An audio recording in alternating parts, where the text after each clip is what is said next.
variety of dish and desserts. See, this is a gift from nature. This is the best root crop for vegans.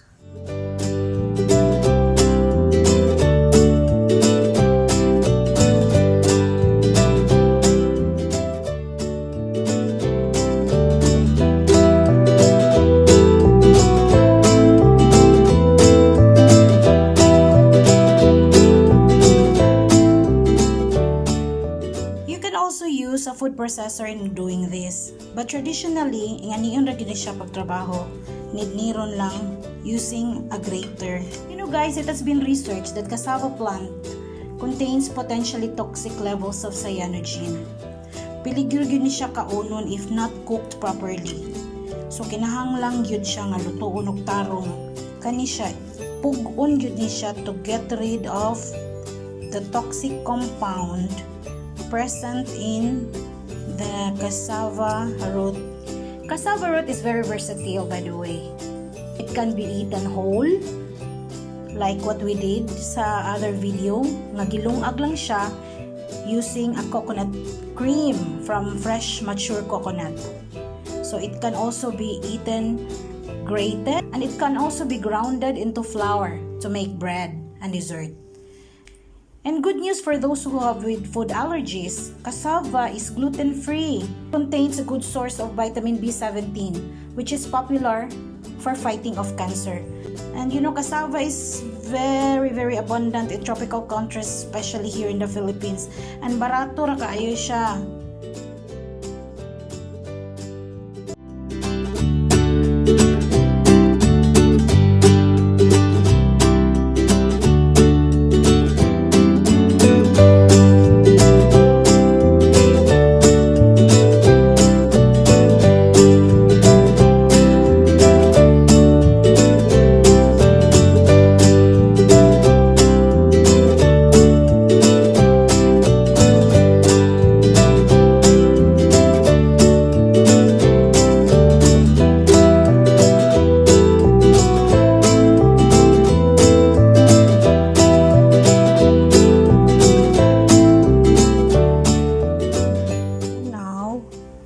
Steam ang balls.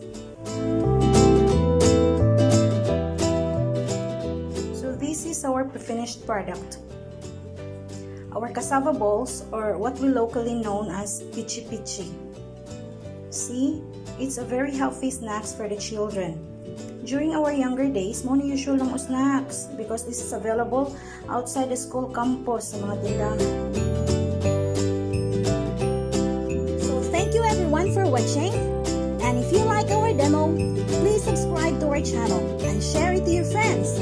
We make our videos fun and informative for everyone. Let us hear your feedback. Just comment below. This is Home Chef Sweetie at your service.